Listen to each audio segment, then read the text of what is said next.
National conference کے senior leader شیخ عبدالرشید نے آج ترال کشمیر میں ایک پریس کانفرنس کے دوران کہا کہ ترال علاقے میں مجموعی ترقی کے اہداف کو حاصل نہیں کیا گیا ہے۔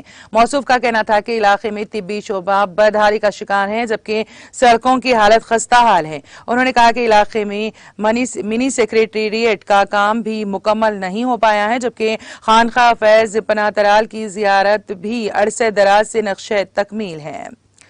شیخ رشید نے ایل جی انتظامیہ سے اپیل کی ہے کہ ترال کی مجموعی ترقی کے لیے ٹھوس اقدامات اٹھائے جائیں۔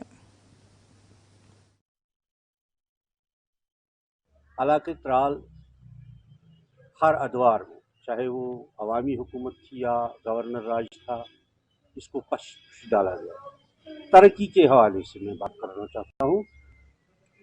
ایک مثال ہے، سب سے پہلے جو بڑی مثال میں پیش کرنا چاہتا ہوں، جہاں جہاں منی سیکریٹریٹ کی سنگی بنیاد ڈالی گئی وہاں سبھی کمپلیٹ ہو گئے بغیر اعتراض۔ برسوں پہلے اس کی سنگ بنیاد ڈالی گئی، زمین لی گئی، لیکن آج تک بالکل اس پر کوئی کام نہیں کیا گیا۔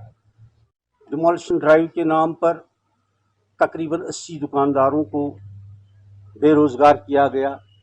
میں ڈیمولیشن ڈرائیو کے خلاف نہیں ہوں، لیکن ساتھ ہی حکومت کو یہ بھی دیکھنا چاہے جو غریب لوگ بینک قرض کے دبے ہیں